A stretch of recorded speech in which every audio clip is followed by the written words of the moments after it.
Welcome to the Car Guy Show. Join award-winning automotive magazine publisher Tim Miller, along with his co-hosts, national champion race car driver Kristen Traeger, and country singer, songwriter, and driving instructor Luke Betchner as they travel the country looking at car life and car culture. Join us as we meet car guys in their cars, in their garages, at their clubs, and at their events. Come along for a real kick in the asphalt.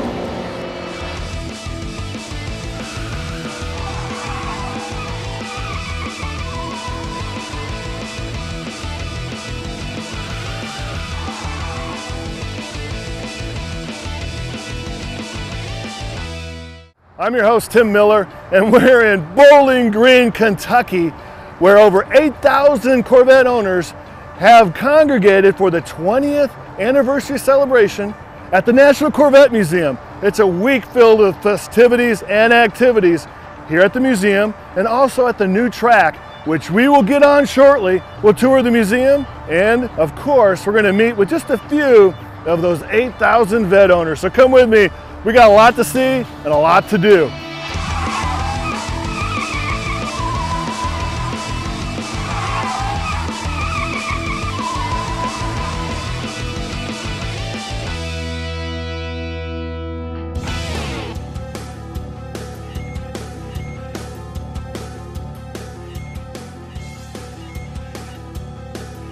Well, we ran into a lovely couple here from our neck of the woods in Dallas, Dave and Janey, who caravanned earlier this week. Is this the first time you've been up to the museum? It's the first time to the museum, first time to the track, first time for a caravan. In the caravan, about how many Corvettes were in your group? We left Los Angeles with about 180. We picked them up on the road, and when we got here yesterday, it was just over 500 in that group. They break you up into groups, okay? So we were in group 7, which had, I think, 9 cars to start with. And we kind of lost a couple cars on the way, and we gained a car here and there, and it's all a lot of fun. This year is the 20th anniversary of the museum, and we're hosting the 5th National Corvette Caravan. We only do caravans every 5 years, and that's where Corvettes will gather all over the country and travel in lines to come to Bowling Green, Kentucky to celebrate. We have about 8,000 guests pre-registered. We're expecting about 10,000 a day to attend. We have some that have come as far as Alaska and Canada, so it should be a really exciting event. Oh, I think it's great. We've met a lot of great people, and it's very friendly people.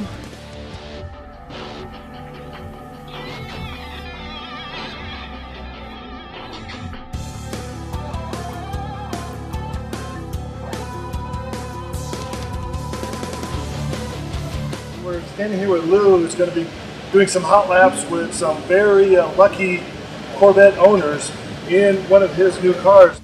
Well, the car is a car we just got done building. It was a rush job. We haven't finished it, but we've got a supercharger, LG Motorsports cam, some suspension parts. We have a coil over package, our own sway bars. We have a significant transmission cooler setup because the paddle shift cars, when you go to the racetrack, they get a little hot.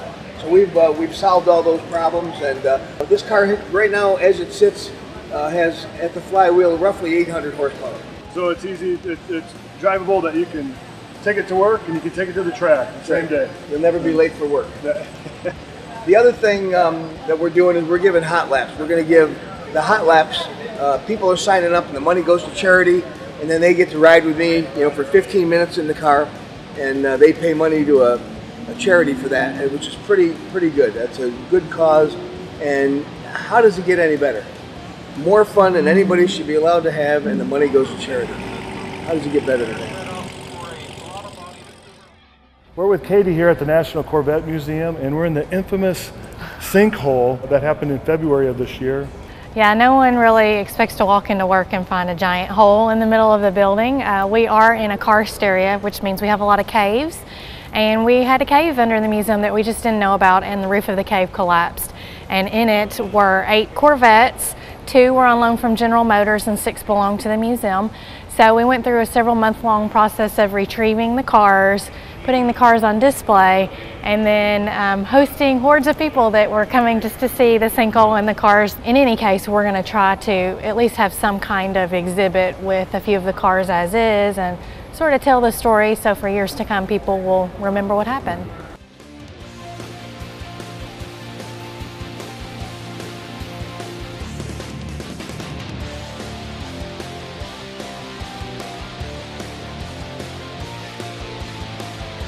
Hi, I'm Sonny. I'm from Belgium. We drove 5,500 miles to Bowling Green, and you're watching the Car Guy Show. We'll be right back.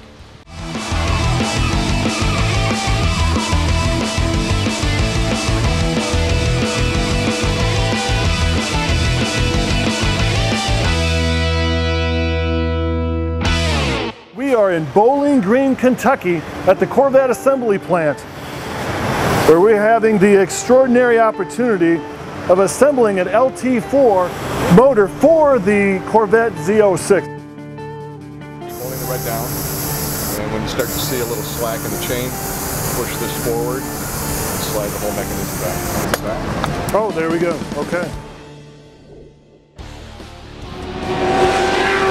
Today we had a pretty important announcement about the sponsorship, corporate sponsorship of the National Corvette Museum and the Motorsports Park.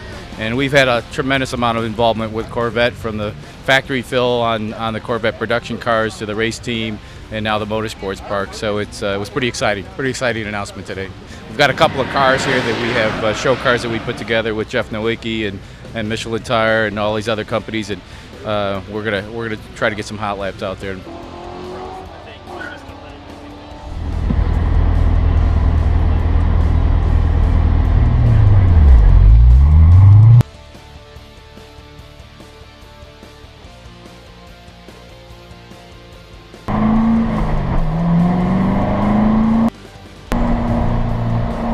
Head is heading on the roof. I gotta slouch down. Well, I got a little tire squeal that time. Well, actually very important as a Corvette owner to spend some time on the track with your vet. Really happy to be part of this. It's kind of an extension of what we've been doing for many, many years with Corvette, whether it's the factory fill and the engines that you see here, or the Corvette racing team, which we've had an 18-year relationship with.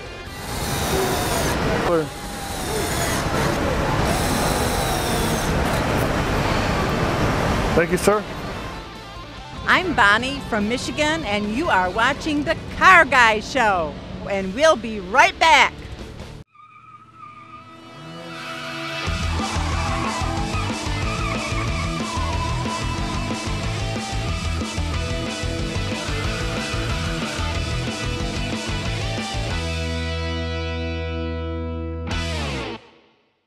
The Mercury Cougar. It's kind of a different car. It was originally designed to be a mid-level luxury car between the Ford Mustang and the Ford Thunderbird, but in the Mercury line. So the Ford guys took the Mustang platform, they extended it a little bit and changed the styling just a little bit, added some luxury items, and came out with the Cougar in 1967. It's funny because if you look at a Cougar, it really doesn't look like a Mustang. You know, some cars like the Camaro and Firebird that share the same platform, they look very similar, but I always thought the Cougars looked substantially different from the Mustang brothers. In fact, I think they only used the glass and that's about it on the outside. Underside, they're very similar to Mustangs, which means they've got a great potential for performance. So by 1969, Ford was selling under the Mercury name a bunch of different Cougars with performance packages like the XR7 and this week's muscle car of the week, the CJ428. The styling on the XR7 CJ428 is pretty unique.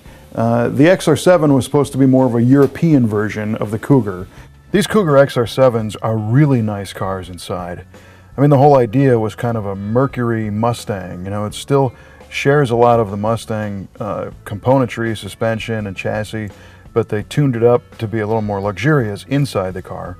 So you've got these plush seats, you've got upgraded audio systems, air conditioning, you've got a console up here with some switches for all the lights. But this one's got the 428 Cobra Jet, so it performs like a Mustang, but just a lot more comfortably. The nose styling changed a little bit for 1969. There was a joke that the earlier cars with their vertical grille bars and hidden headlights looked like an electric shaver. In this case, they still have the hidden headlights, but now the trim goes horizontally instead of vertically. Around the back of the car, there's a really clean-looking, polished and chrome trim that surrounds the taillights, but the taillights still have the sequential function, which was kind of a Thunderbird thing that they incorporated into the Cougar. The XR7 Cobra Jet graphics package wasn't super you know, in your face. There's hood pins on the nose. It's got a functional scoop, but it's body color, so it doesn't stand out quite that much. And a small stripe that says CJ428 for the Cobra Jet motor. So, you know, you could be an executive and kind of glide in under the radar with this car and not stand out. And one of the coolest things about this particular one is I'm pretty sure it's wearing almost all of its original paint. It's also riding on the styled steel 15-inch wheels. There's some chrome and polished stainless trim that goes around the wheel arches and across the rocker moldings, and there's an XR7 badge on the sail panel. But from the side, it almost looks just like a base model Cougar until you open the hood. The engine bay on this 428 Cobra Jet Cougar doesn't really look like a race car. It looks more like a luxury car because that's what it is, but there's still a good mix of stuff going on here. One thing that's pretty cool is the 428 Cobra Jet engine. This thing made 335 horsepower, 440 foot-pounds of torque. It's got a C6 automatic transmission behind it, so it's got plenty of oomph to fry the tires and make this car run really hard. It also has a flapper door on top of the air filter unit, and this scoop is functional. So when you step on the gas, the vacuum level changes, that door opens, and you get fresh air from outside the car. You know, kind of a race car thing. But then you've got air conditioning, you've got power brakes, you've got you know, all the creature comforts you could want at the same time. So this is a car you could drive every day and not get beat to death and still enjoy it. Some other interesting things are the hideaway headlights. These have a central vacuum motor that operates the flapper doors on those. So part of what you see here are vacuum lines that control that kind of stuff.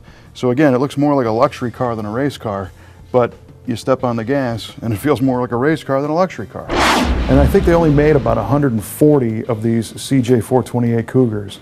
So it's not a car that's very common. So if you see one, take a minute to check it out because they didn't make very many. Now the paint on this particular car is far from perfect, but it's a survivor. This has been around for a long time and it shows the wear marks to prove it.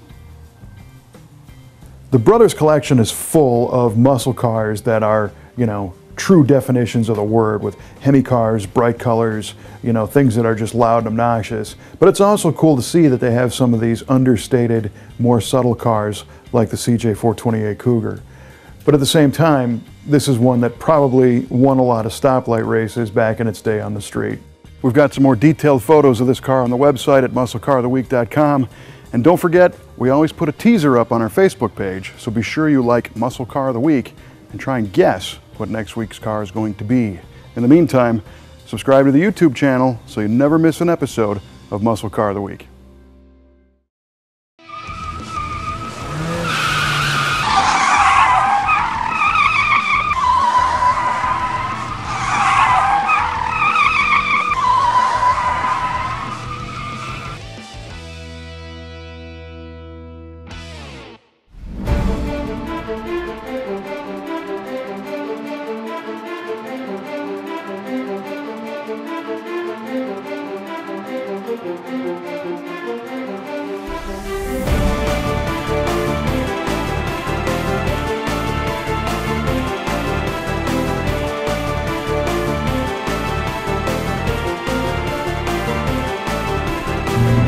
Okay, so I'm with Wei Shin Chen right now, Chen Motorsports.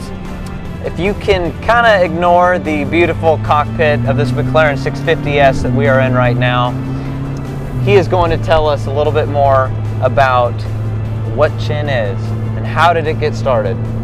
Well, it got started basically from me buying a sports car, an Acura NSX. Okay. And after I owned the car about 2 weeks, I realized I didn't know how to drive it. It was way more car than I had skill for. And then I tried to find a driving school where I could take the car on the racetrack. Right. And there really wasn't anything out there. So as a result, I put together a team of instructors and friends that I knew that were in the racing business. And I said, can you set up something and we'll go out and teach people how to drive race cars. We basically take the racetrack as it is, which is pretty much bare, and then we put it together. We put a whole team of people together whose job is to organize the event, to hold it in such a way that everybody has a good time. Right. It's a driver organization. It's based after having drivers that are happy. One of the most important things about our company is that we are a driver organization. We are here only for one purpose, and that is to make our drivers happy. It is clear that you can have a low horsepower car that is driven by a capable driver turning faster laps than something with 700-800 horsepower. Right. So it's all about driver skill, and that's what we teach at our organization. So we are here with JF Dumoulin and Mia's Motorsports. They are down from Canada this weekend. As you can see, Chin Motorsports brings a whole group of people from all over the world to these events. JF, what are you doing this weekend? Well, we're here with the McLaren MP4 and a Porsche Cup. Okay. Two guys that run in Trauma all the time. We knew about Chin event, and obviously when we saw that date opening in COTA, everybody wanted to drive the F1 track. Right. So we knew that was a great opportunity for us because they run the show really well. Right. And we came down with a trailer. We drove all the way down here to be able to enjoy COTA and the people at Chin here. The key thing for drivers that enjoy participating in our track events is they always have access to more track time. That is kind of our key, one of our high emphasis with kind of fewer, lower enrollment, fewer run groups, more time on track, more time to make laps than some other similar programs. We want to have a broad appeal where the people who own German or Italian sports cars and American sports cars and Japanese sports cars all feel like they've got a home at the track with Chin Motorsport. All right, so Mark, we are at one very special track today. Let's go see what it is. Excellent. I'm following you. All right. Okay, so as you can see behind us, we are at Circuit of the Americas, the coolest track in the United States and one of your premier venues. Kind of tell us about this track and other ones that you visit. Well, it is indeed a pleasure and a privilege to be here at Circuit of the Americas in Austin, Texas. It is America's Formula One venue, and it's actually a pretty rare opportunity to get to do track days here for hobby enthusiasts. So this is a real pleasure for Chin Motorsports. But indeed, COTA is just one of a dozen different of the great American road courses on the Chin Motorsports calendar. Our whole calendar features all of the traditional best known road courses in America where you've been seeing professional sports car racing on TV for years. Very cool. Well, wherever you may want to go, Chin Motorsports has you covered. Mark, thank you so much. Luke, it's my pleasure, and I really appreciate the opportunity to say hello to you guys and to have you visit us with us at Circuit of the Americas today. Likewise.